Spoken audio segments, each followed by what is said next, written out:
Hey everybody. If you're wondering why there was no update in January, I was at RTR 2019, and if you want to check that out, it's on my regular Odyssey Camper channel.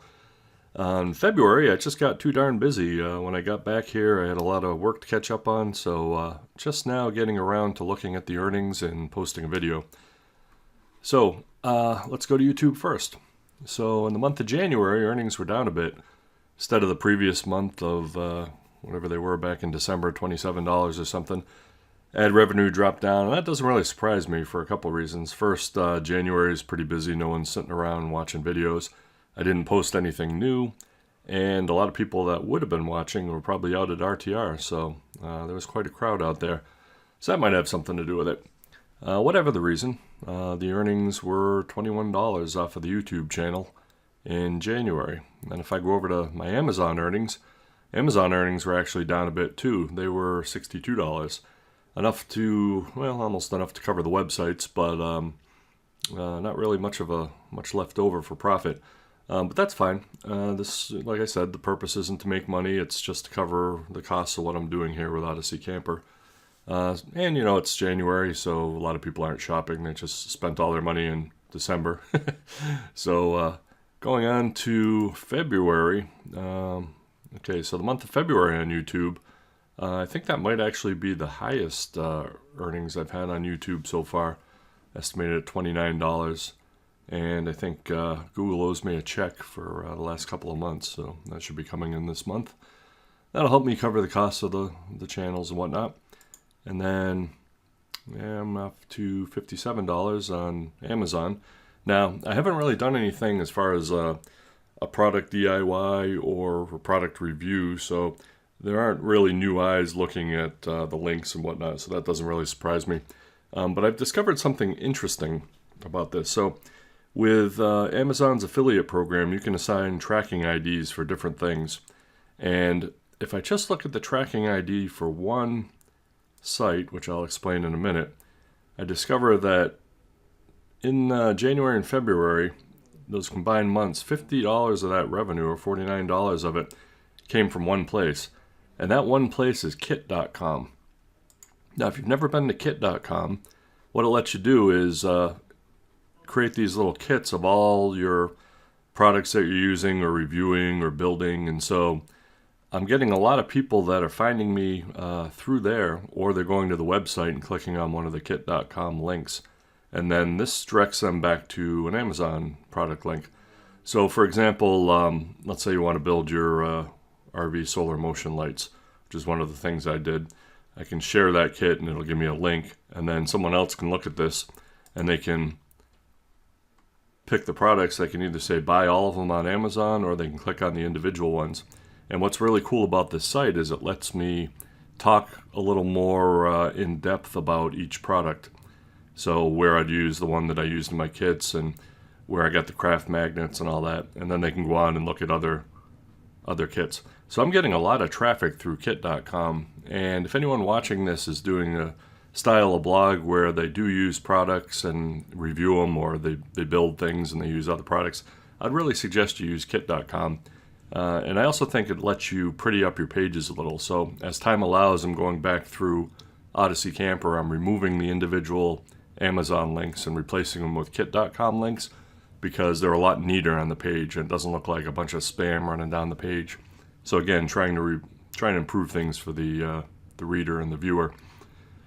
So that's the first new thing this month that I'm talking about. The second thing is what I was doing with my videos. So on the regular Odyssey Camper channel, I've always relied on, for captions, for the English translation that's automatically provided.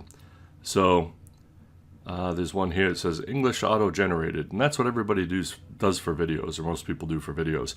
If you're speaking English, it'll interpret what you're saying and then provide an auto-generated closed caption.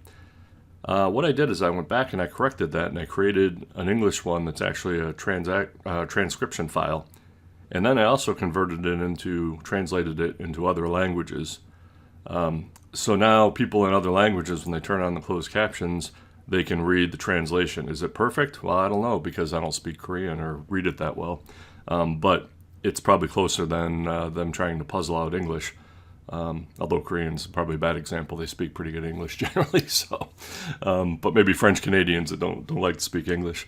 So now they can find it. But the other thing I discovered through my day job, one of the things I do during the day when I'm not on the road, I guess employment you'd call it, self-employment, is to help industrial companies with their YouTube videos and their advertising and whatnot.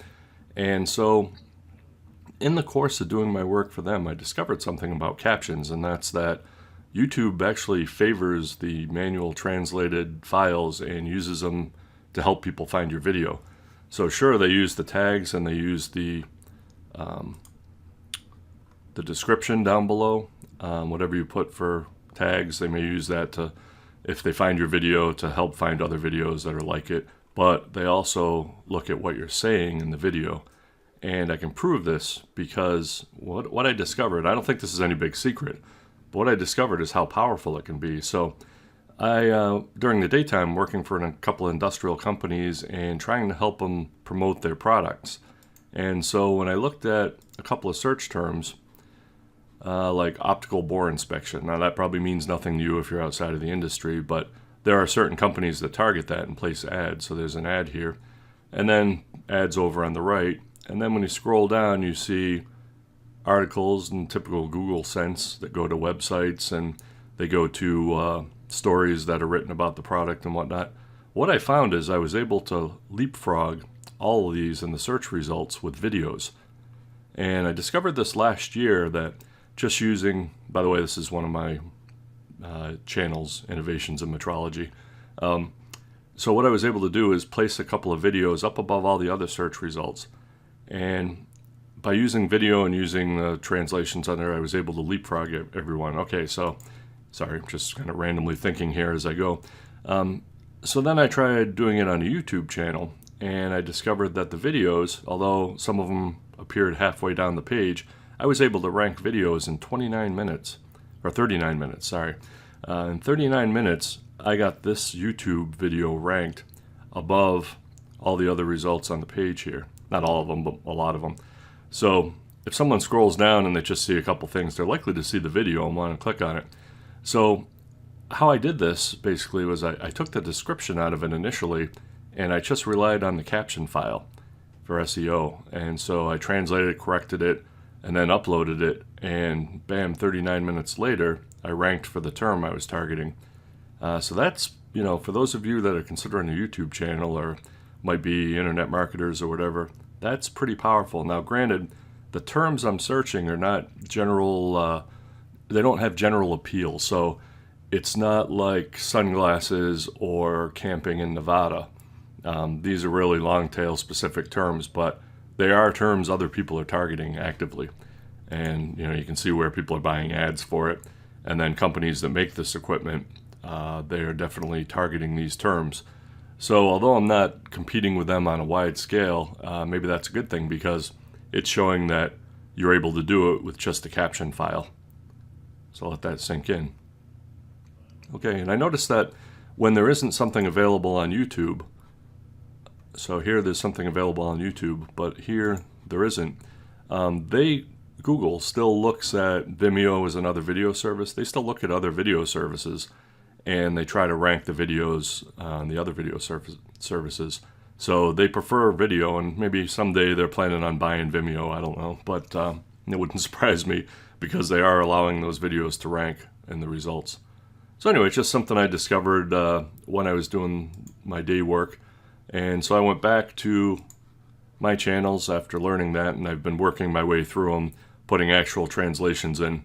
I've been skipping the punctuation for now. It seems nobody does punctuation. I don't think it counts for search engine ranking. So for now, I haven't done anything with it. I'll go back and correct punctuation later. But just putting the text in there seems to make a difference. And I'll be interested to see what the channel does after I work my way through all of them. And then I've also moved my kit links down to the bottom. So when someone looks at the video, the first thing they see is the description at the top. It used to be my kit link. And so I noticed that all my videos, all you would see is the kit link, and that probably wasn't appealing when people searched. I've also been working my way through and adding a new look Let's see if I go to, let me just look up, because I'm on a different channel here, look up Odyssey Camper. See all the other people that are targeting that. So here's one. So the thumbnail for this DIY minivan camper, I've now changed it and put it in the corner and made the text a little easier to read. And I'm working my way through my videos to do that. Move off of it there. Okay, so you can't see where I'm pointing, but where it says DIY minivan camper, or the green triangle, I think when people see results, that's easier to read than the text over the van I used in the past, like this one up here. This phase 2. That's kind of hard to read, especially in a thumbnail. So I'm trying to make it more readable so when people see it in the search results, they're more likely to click on it. Will it work? I don't know. I'm making a couple changes at the same time, which is like the last thing you want to do when you're trying to spruce up your videos and see what creates results. But in this case, it would just take too long to go through and do everything. So I changed them on certain days, and I haven't changed others. So I've made the caption files. I've done some videos first and not changed the triangle in the corner, and then others I've done the triangle in the corner. So I'll see what kind of jump I get out of each one of them. So that's what's been going on this month. Feel free to comment or ask questions below. I didn't cover AdSense revenue this month just because I had all these frames set up and ready to go, and I would have had to log out because my AdSense account, the ads that are run on Odyssey Camper, is actually on a different account, so I would have had to log out, and I didn't want it to screw up the video, so I didn't do my AdSense. But if anyone's interested, I will put that in the description. And I'll try to keep up with these as I add new things every couple of months. I also want to do some new Odyssey Camper videos. That's the main purpose of being on YouTube for me, so I will work on that in the next few weeks. Been trying to do one for the bed, which a lot of people have been asking about, but I'm up in Michigan right now, and it's, right now it's like a 40-50 mile an hour wind outside, so you can't hear anything on microphone if I do it outside where it's well lit. And before that, it was 5-10 degrees, and it's real hard to talk your way through a 20-minute video when you're freezing. So I didn't shoot anything new for Odyssey Camper lately, but there's stuff coming. So thanks for watching. I hope you found this helpful. Talk to you soon.